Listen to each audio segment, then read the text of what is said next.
So here was what we're going to make today is the Magic Iris card. So you do need the Magic Iris die kit to make this from Lawn Fawn, but I just want to show you it's a really cute little mechanism and it's super simple and easy to make that allows you to kind of add this little open and close feature on your card. So here's another one that I haven't attached yet, but I love the little interactive feature. So we're going to go ahead and walk through how to make one of these cute little cards.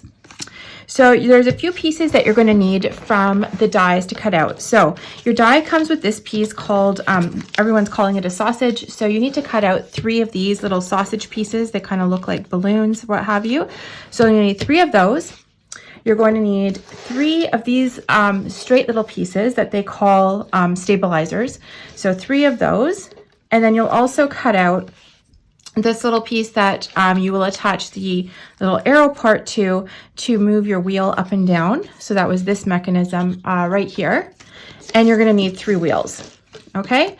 And then depending on what how you're decorating, you can cut your 4th wheel out of patterned paper of choice. Okay. Other things, basics that you'll need is a tape runner or some score tape, some thinner pop dots, and some glue dots. All right, so let's get started. So first thing you're going to do is take this piece with the little wheels in it, with the little inserts, and make sure that these are pointing where the inward curved section is facing towards the right, okay? So you're going to take your sausages and you're going to just insert them into each one of these and follow the curve of the circle. That's it, okay? You're just going to insert them and follow the curve. So we're not sticking anything down yet, okay?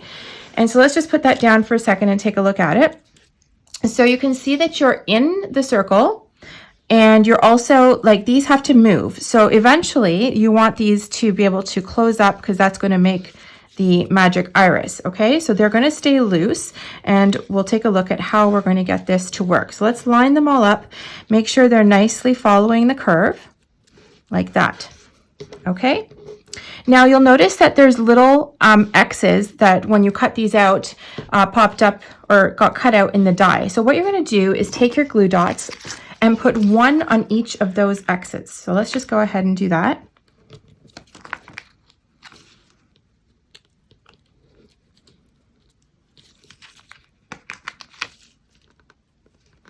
Okay, so 1 on each X.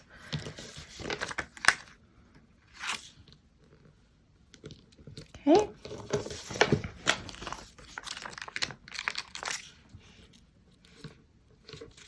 Oh, make sure it's right on the X, not just like what I just did, which was peel off the backing by accident. Okay, if they shift around, it's not a big deal. You're just going to put them back again when we're ready to glue. Oh my gosh, I'm not having too much luck with these glue dots.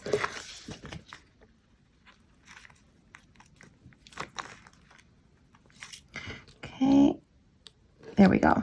All right, so now that your glue dots are down, just line everything up and we're going to add on the next layer. So I'm just making sure everything is nicely following the curves here and we can pick up our next layer to add on top.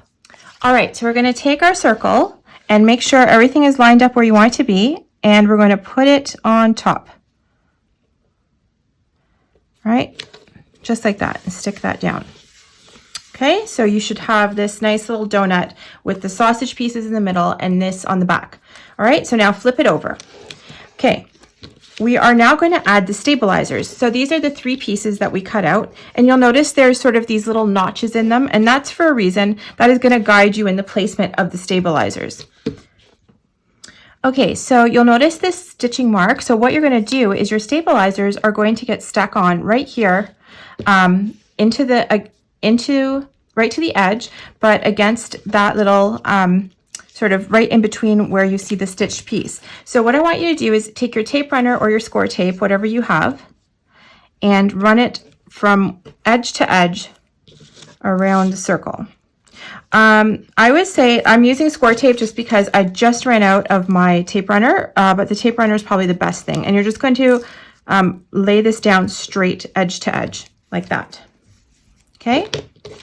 So now we can peel off the backing if you've used score tape or not if you're just using your tape runner. Okay, so you're going to take each of your little stabilizers and just glue them down right, like just right against the edge on the inside and straight out. Okay, so there's 1, 2, and 3. All right, so that's how this is looking now. Okay, so we have our stabilizers on. We're going to gently flip this over and we're going to put on our tab, which is the open and close mechanism. Now, with it in this sort of open position, you want to put this tab to the right of one of your stabilizers, okay? And the way that it's going to go on is like that. So it's next to the stabilizer, but not touching it, because you want it when this is the piece that's going to turn this inside wheel. You need to have enough space between the two stabilizers to go from open to closed position, okay? So let's just go ahead and put some tape runner down. All right, and stick this, and just stick this on. So you want, remember, you want to have enough space to go from open to closed, okay? All right, so the next piece we're going to do is stick down little stabilizers. You can see I've made some mistakes, and this card, first time you make it, definitely, it took me a couple of tries, no problem. Just take it apart and start again. So what you want to do is put some tape runner on each of your stabilizers, and don't go all the way into the edge to the circle. Leave about a 1/4 inch clearance because you want to attach these loosely, okay? All right, so once you have your tape runner on, get your 3rd circle and lay it down on top of everything like that, okay? And so here what you're going to do is gently, loosely fold your stabilizers onto the 3rd circle like that, all right? So that's what it should look like. So I'm here in open position. I can test to see if this is working, and it is. Yay! My magic iris is working. We're in closed position and now in open position. Fantastic. All right, so that's actually the main mechanism of the card, except for a few other tips, and I think we should just start to decorate the card first so that I can show you those. All right, so I just have some patterned paper here that I'm going to use. I think I'm going to go with this wood inside. Let's see.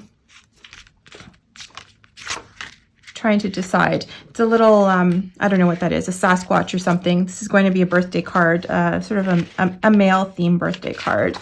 So I think we'll do the plaid and the wood.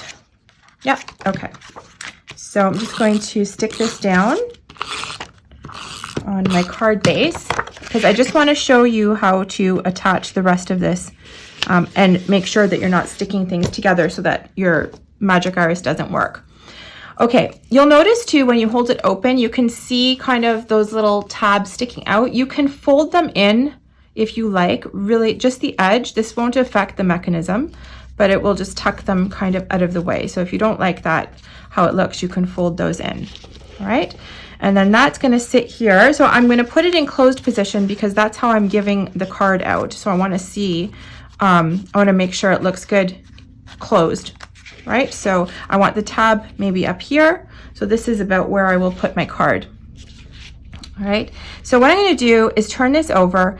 You have to make sure you don't get any adhesive on these tabs because then it won't work. So the best thing to avoid all of that is to actually put tape runner on your stabilizers. Okay, now here is where you could use pop dots to hold it up a little higher so it has enough space to move, or you can just go ahead and use your tape runner. I haven't done one with the pop dots yet, so I'm going to do that now and see how that looks. And it'll just kind of hold it up a little higher and give it a bit more clearance to move around. So just put these down on each one. And you can experiment with this and see what really works best for you, what you like. I've done quite a few and everybody loves them. They're so cute to give, and just because they're interactive and little kids love them, everybody loves them. All right, so we're putting this in our closed position and I'm just going to stick this down where I want it. I'm leaving this space at the bottom because I'll probably stamp a sentiment there. Okay, so there we go. That opens and closes. Fantastic. Okay, now let's just take our more decorative pieces here. We'll just put that on top.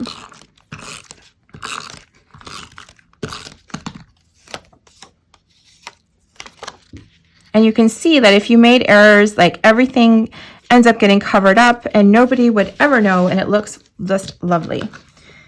Now we can put on this little piece that we cut out with the arrow. That just fits right over there. And there is your magic iris card.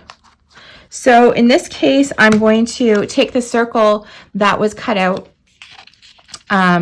from the kit, and I'm just going to pop it inside here, and I'm going to color in this little Sasquatch and put him in there as well, so that when they open it up, they'll have a little surprise. Okay, so you can go ahead and do that later. I'm probably going to end up tucking him in a little down there so he looks like he's popping out. But the other thing you can do is I've stamped this sentiment, happy birthday to you, so you can definitely also insert that. You can do it before, except then you kind of have to line everything up, and I think it works just as well, just doing it after as well. Okay, so maybe I'll use that one, and then after I color in my little Sasquatch, he'll probably go somewhere like that. So I hope you guys enjoyed this quick little tutorial on how to make a magic iris card, and you use this for your next card swap or birthday card that you're making, or Christmas, etc. Thanks, guys.